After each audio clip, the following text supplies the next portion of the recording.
Attention, all you New Yorkers. Excuse me. Taxi. Okay, man, we're looking around. This is the 77 WABC minicast. Wayne on Staten Island. You're on the other side of midnight with Lionel. Yeah, I was a little curious. I noticed A little? They recently hired a private investigator. Do you think that it's a possibility that they're going to start bringing in remote viewers? Why I know not? in a lot of these cases they bring remote viewers in. Why not? Yeah.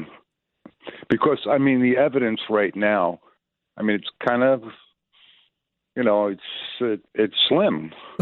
Well, do me a favor. Based upon what you know, imagine you are appearing before a grand jury and you are trying to establish probable cause for an indictment, for them to issue a true bill, which is the indictment. Have that. What would you say?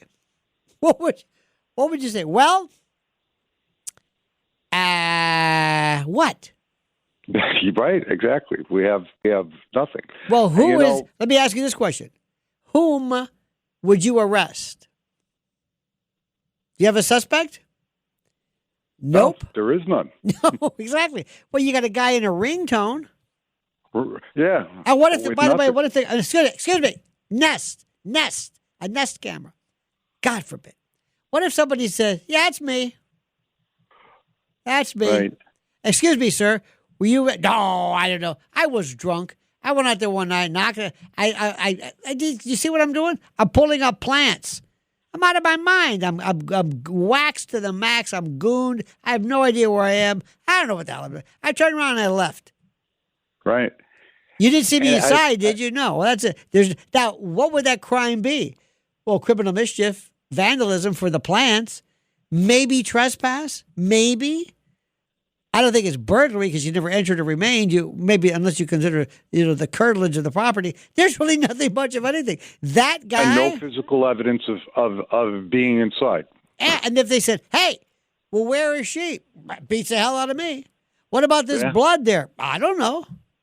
I happened to pick the night. Talk about bad luck. I was drunk. I went there, and I don't know what the hell I was doing. I left.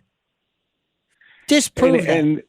And I mean, as a prosecutor, you have a lot of latitude on a case like this for getting judges and exigent circumstances. Well, you got a person that's. I mean, and they're not even talking. First, you got to know one thing. You got to know one thing. 30 past the hour. You got to know that. That's critical. Yeah, it is. Very important. We are past. That's why I've said remote viewers now. Yeah. Now, here's the thing, too. If you brought a remote viewer, would you have to introduce the remote viewer into evidence, into court? Or do you can say, no, that was just that was like a tip. It doesn't matter. No, let's say the remote viewer is right, and they arrest the guy. Now, no, but here's the thing. Work with me. The remote viewer says, I'm thinking of a man. The name is, I don't know, but his name sounds like Craze, Blaze, something like that. That's the guy. I think that's what I'm thinking of. Okay, so I decide to take that, and I go through the DMV and say, you know what? There's a fellow who lives not too far from here who drives your late model Yugo with the wood on the side, which is your car, and I take that and I pull you over. Now we go to court. What was the probable cause to pull you over? What was a reasonable suspicion? Based on what? A psychic? You pulled somebody over because of a psychic? Well, how about as far as I know they've been used, and I know we've used them on Staten Island for missing person cases, just to acquire a piece of evidence, because the evidence that they have right now pretty flimsy. Well, as far as we know. Right. Tell me what they did for Staten Island. I'm sorry, I missed that. What did they do there? There was a abduction of a child. Mm-hmm. There were two of them actually. Right. And there was this homeless person had an encampment around the Willowbrook estate over there. Andre Rand, his name was, and very strong suspect. Yeah. But needed pieces of evidence. The remote view is actually guided to different areas, like on the ground. There were underground, and there were different encampments that he had set up. There were clothing. No, that's good. No, listen, I will tell you this much. The government, the Defense Department, a lot of people have believed or have thought that that there is something to the notion of either remote viewing or psychics or whatever. You know the case of, the Gilgo Beach killer? Right. Remember how they found the DNA, how they got him? The discarded pizza.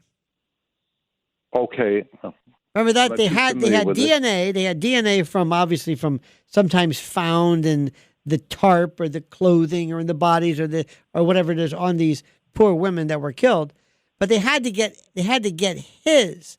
So they watched, and he had apparently tossed a pizza that he was munching on, threw it in some type of receptacle, and they took that, and then they did the evaluation. They said, "Yep, that's him." Now, that's interesting because is there any kind of Fourth Amendment problem there? I mean, do they need a warrant? No, he abandoned it. He threw it away. Right. Wasn't his anymore. Now, let me ask you this. What if they went into his garbage pail at his home? That's different. Why is that different? Very good. Why is that different? Because he has a limited expectation of privacy. Well, yeah. You're going onto his property. Well, not so much. Yeah, but what's happening is this. It's not necessarily abandoned. See, this is interesting. When you contract with a company to come and pick your stuff up, just like when you have milk bottles outside your home, there's a milkman. That's not abandoned. You're saying, here, pick this up. So if I come by and I steal those bottles, I'm not in any way, I can't claim you abandoned them. I stole those bottles. Well, the argument is that for garbage in a can, that's not necessarily abandon anything. So that's a little bit different. But in this case, remote viewing, if they were to come in there and say, here is I want you to look at this person.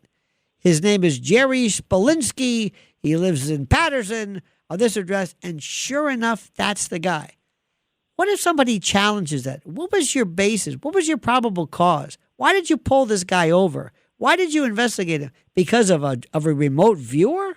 Now, you know and I know that in the case of dogs, drug-sniffing dogs, that provides a kind of a PC. That's very, very easy. That's done on a variety of reasons and instances. That's different. Because I could see somebody having a time with that, saying a psychic does not, how do I say this, does not provide probable cause, but something tells me that wouldn't be admissible in the court, right? Not so much that, but the basis. If there was a motion to dismiss or motion to suppress, if somebody says you never had probable cause to stop this guy, right? See, it's one thing if you say, "Why'd you stop the guy? He was weaving," or his license was big. That's no problem. But But you're talking something specific as far as pointing towards an individual, and that would be, a big stretch. Yeah. I'm talking about as far as like physical evidence that would link to a trail. If somebody were to say, if the remote viewer were to say, go behind the shed in the back and the property too over, then and lo and behold, you find all of this stuff. You found the articles of clothing belonging to Nancy. Yeah, that's it. Listen. Right. I know people laugh at this, and my instinct is not necessarily to believe entirely in the notion of remote viewing and the like, but our CIA, I know Russia, I know other countries have been investigating this, and there have been results that have been incredible. But so far, though, as of now, the interesting thing, which I find, is that we don't know. There's nothing there. There's nothing there. All we have is a ring, a Nest camera of something. We don't know what the person did. Did he enter? Did he go in? We don't know.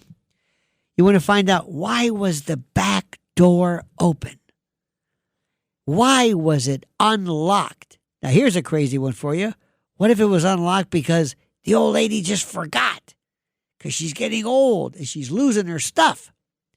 They didn't go out the back door. She never locked it, which she was prone to do. What if there was no other signs of windows weren't broken, windows weren't shattered, no forced entry? She's just gone. How did that happen? And remember, that obviously, if you had why you took her away, I have no idea. If you were there to burglarize, they could have taken whatever the property was and left. Or, sorry to say, kill her. But they took her ostensibly. Why? The only reason you want to take somebody is for ransom purposes. Whether you found out that it was Savannah's mother or not, who knows? It's the only reason. Now, under the kidnapping statutes, you can take somebody away for sexual, if you were to take somebody and, let's say, enslave them or, marry them in some tribal ceremony, some crazy stuff. But most probably, if you do this, it's because you wanted to ensure that they could be used as some kind of a ransom. Now, if that's true, then how is this person going to connect? There's got to be a way for the people who took this, or took her, ostensibly, to connect to make the money. It's got to be a way. They've got to show themselves.